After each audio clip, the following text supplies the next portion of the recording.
You're listening to Mic Drop Moments, a podcast brought to you each week with me, your host, Sandra Garlick.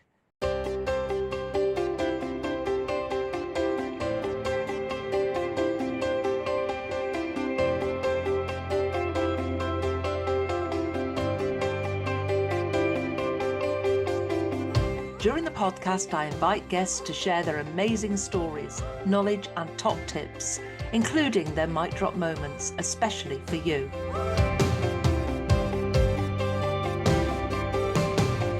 I also share my learning and inspiration about life, business growth and visibility.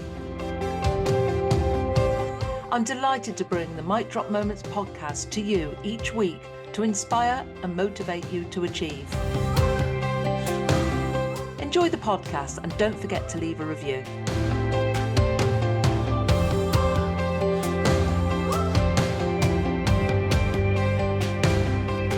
Mic Drop Moments is sponsored by Grow Radio. Want to launch your own podcast? Grow Radio are here to help. Grow Radio has launched and supported countless podcasts, and they'd love to do the same for you.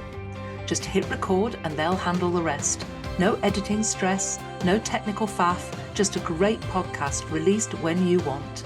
Need a little extra support? Grow Radio's workshops and courses make getting started easy. Let's bring your podcast to life. Message Grow Radio on social media. Let's make this happen.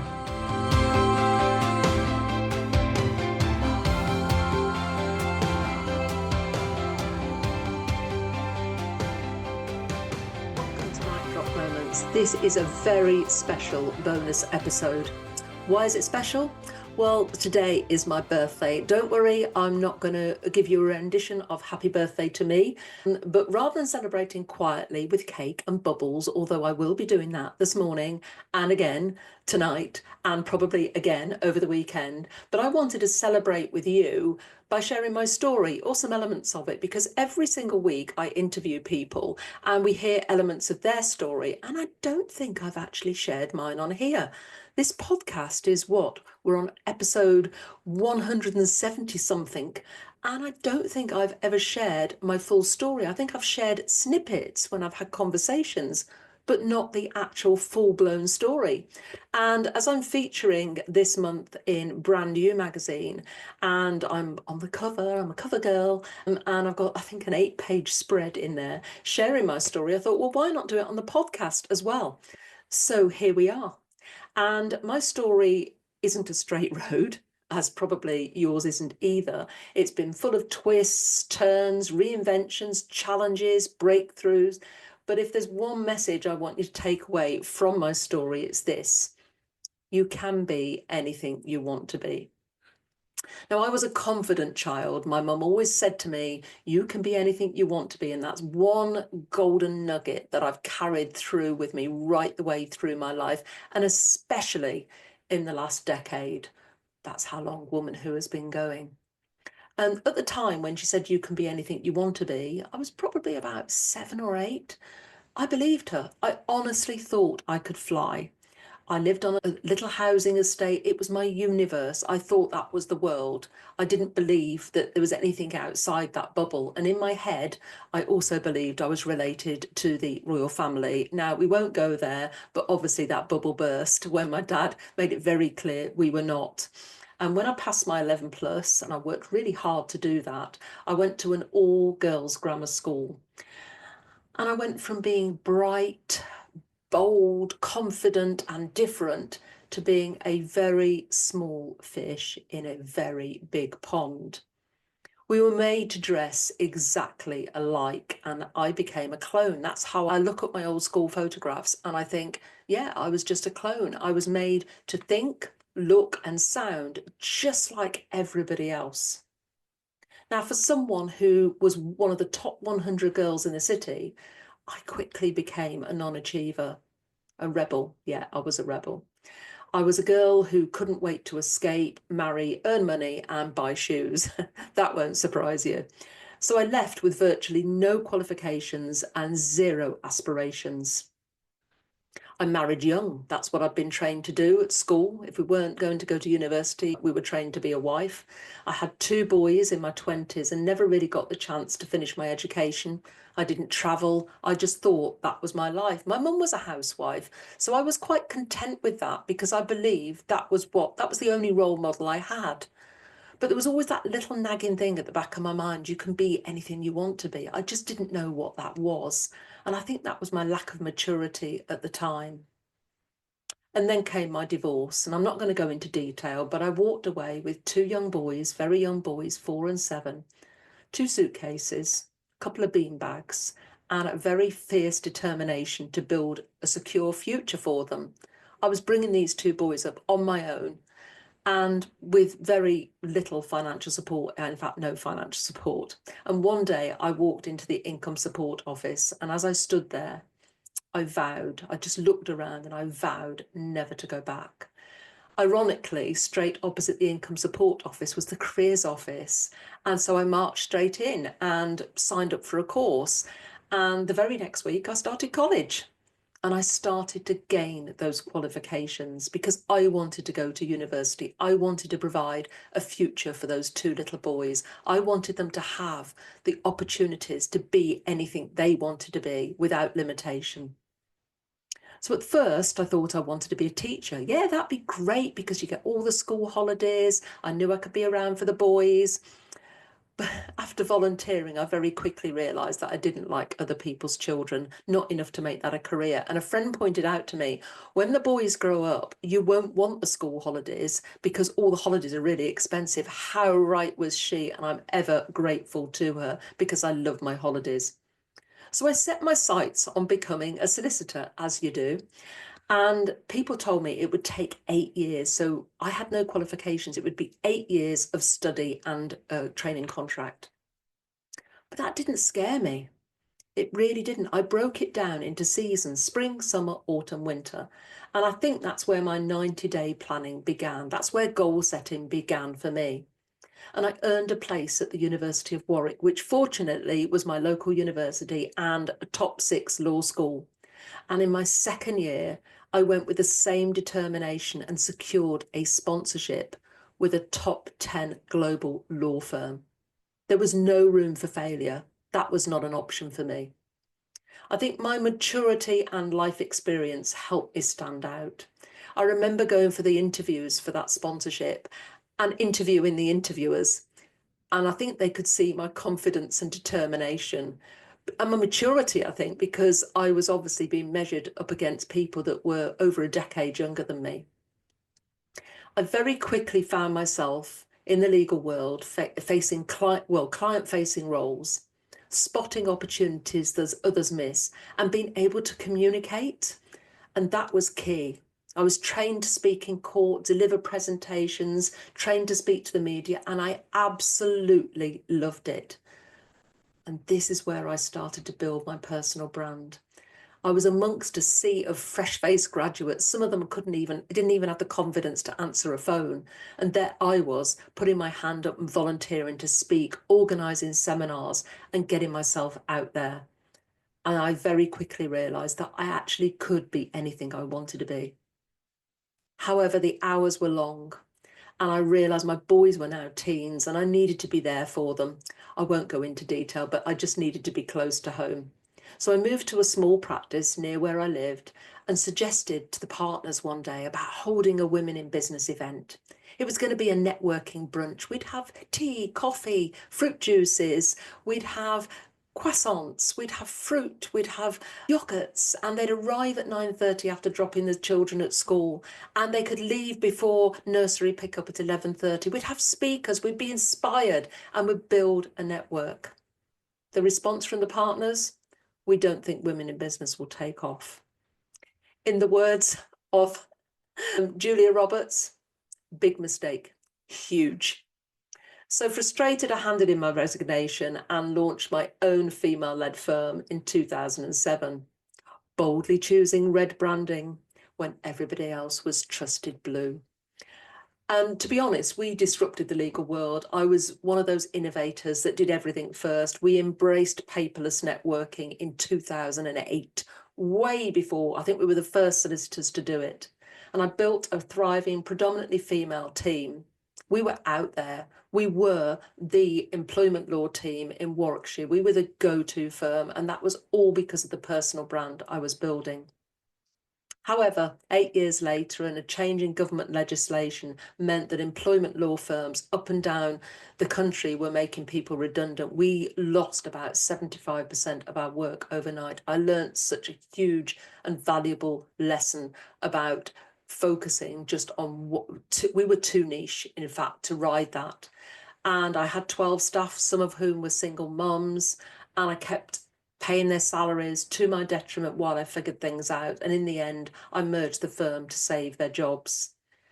However, I wasn't happy, I wasn't fulfilled. And I've always said, if you don't like what you do when you get out of bed in the morning, you have the power within you to change it. And I probably faffed around for the next year. I walked away from the firm and faffed around and didn't really know what to do. Trying to find my next step. I was doing consultancy, I was doing business advisory, some mentoring, I was doing some contract work, but I just didn't feel fulfilled. Every day was the same, and I just started to withdraw and move away from people. So what did I do next? Well, I had to think about what I was going to do, and then disaster struck. Or perhaps the universe intervened. On the only snowy day in Coventry that year, and it literally snowed for 10 minutes, I slipped and broke my ankle badly on a wet floor. However, it forced me to stop, to reflect, and to reach for a battered old ideas book that I've been scribbling in for years. And one idea jumped out at me. It just literally threw itself in front of my face. A women in business event, the one I'd mapped out all those years ago, the very thing I'd once been told it would never work. And over the years, I'd added to that. I'd costed it. I'd added to the ideas. I knew it was going to be a big event. And with my leg in a boot and crutches, I gave myself 90 days and launched the very first Woman Who Achieves Awards event. It was supposed to be a one-off, but instead it sparked something bigger in me. It sparked something in others, and I was approached by so many people saying, we've got to take this forward. We want you to come and work with us. We want this. We want to do more of this. And so literally, it was a platform that would champion women in business, celebrate their successes, and give them the visibility they deserved. And from that day, my mission started to create more women in business role models to inspire others and to encourage them to recognise their achievements, to come out from the shadows and into the spotlight. So fast forward to today, 10 years on, Woman Who has become a national movement. From awards and speaker programs to retreats, a podcast, an online academy, I've helped thousands of women grow their confidence and their visibility. And here's what I know for sure. Your story is your power. It's not always the polished bio or the big achievements. It's those golden threads that run through it. It's how you connect with people, how you build trust. And I look back at that 10 years and that journey, and I had to go through those things. Gosh, when I was awarded my MBE for my services to women in business, it really reinforced the worthiness, the value in what I was delivering. And I've gone on to grow the business. I've gone on to grow it into, so not only do I deliver the awards, but the Solopreneur Awards as well, my speaker mentoring, my speaker bootcamps. I deliver strategy days. I absolutely love it, but I love unearthing the golden threads in people's stories, the moments that shape them, the lessons learned, and really have turned them into who they are today. I help my clients weave those moments, those mic drop moments in their story, weave them together to create something that they can deliver with impact, to leave their audience wanting more, to create their raving fans, to inspire their audience. And it's so their story has a heartbeat, a message, and a purpose. and we work on how to deliver it and to stand on stage and deliver it with confidence. They speak with impact, so their audience leans in, connects deeply, and leaves their audience wanting more. So many women come to me and say, I could never speak on stage, or I'm not good enough, or I'll never remember what to say. That brain fog. And I get it, I've been there. And I know that voice of doubt. But here's what I tell them. You don't have to be perfect. You don't have to be someone else. You don't have to copy anyone. You can carve out. You just have to be you with a little bit of structure, support, and practice. Remember, you can be anything you want to be. So when you shape your story and share it authentically, you connect. You may have connected or resonated with something I've shared today. You hold attention. And as I said, you leave those people wanting more. And once you realize you can speak on stage and that you're better than you think, it opens so many doors, so many doors, and really boosts your visibility and your credibility. If somebody had said to me back then, that young girl who left school with no qualifications, who forgot that she could be anyone she wanted to be, if somebody had said now to me then at that age, you'll be standing on stages, you'll be inspiring women, you will have touched thousands of women with the work that you do, I would not have believed them. I had so little confidence in myself. I've had confidence blips right the way through my journey. I've worked on it. I've built my confidence over time. And yes, I do have those wobbles occasionally. So I'm going to leave you with a few birthday reflections. So I look back on all those twists and turns, and I really see one thread running through it all. There was a little girl who believed she could be anything she wanted to be. There was a young woman who forgot that message completely.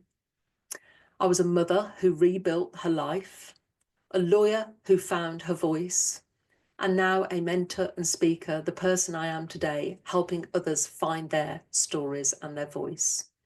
And if there's one thing I really want to pass on to you, it's the same thing that my mum passed on to me, and that I now tell my children and my grandchildren: you can be anything you want to be. Now, I want to leave you with a birthday offer before I go. I always share a few offers on my birthday. So if you want to see those, then there'll be a newsletter landing in your inbox. If you're signed up to my list, you'll get that today. And also there in the Let's Get Visible community on Facebook, I'll be sharing my offers there. But one offer I wanted to share that I've never offered before, and I never discount except on my birthday, very rarely. But I want you to imagine spending a whole day with me to work on your confidence, to work on your story, to work on the ability to stand on stages and get it out there. In the morning, we'll unearth the golden threads in your story and shape your signature talk and build on your confidence to deliver it. In the afternoon, we'll map out your visibility strategy and the exact steps you need to start stepping onto more stages and creating opportunities that bring in clients and, more importantly, those sales. This is a VIP day that I usually charge £2,000 for. But because it's my birthday, I'm offering 2 places at £1,000 each. One, they're gone. So if you think this is your moment and you want to grab one of those 2 birthday day retreats, let's call it a day retreat because we're going to make them special, drop me a message, email me, come onto my socials and just send me a DM. You can follow me on Instagram at Sandra Garlick MBE or on LinkedIn, or head to the link in the show notes to grab your spot. Let's spend the day together shaping your story and creating your next big step.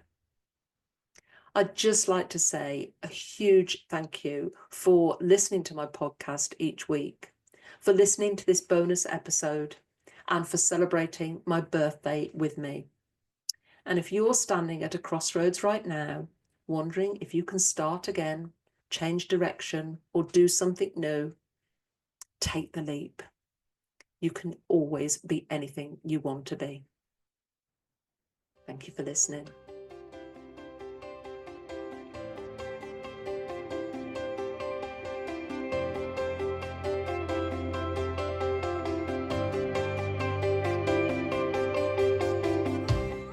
Thank you for listening to the Mic Drop Moments podcast.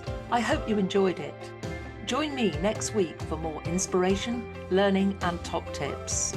Want to work with me on your business growth and strategy, speaking, or simply growing your audience? Just get in touch. Visit womanwho.co.uk to find out how you can start your speaking and visibility journey, or even feature on a future podcast. Don't forget to subscribe so you don't miss next week's podcast. And if there are any topics you would like to hear, just get in touch with me, your host, Sandra Garlick.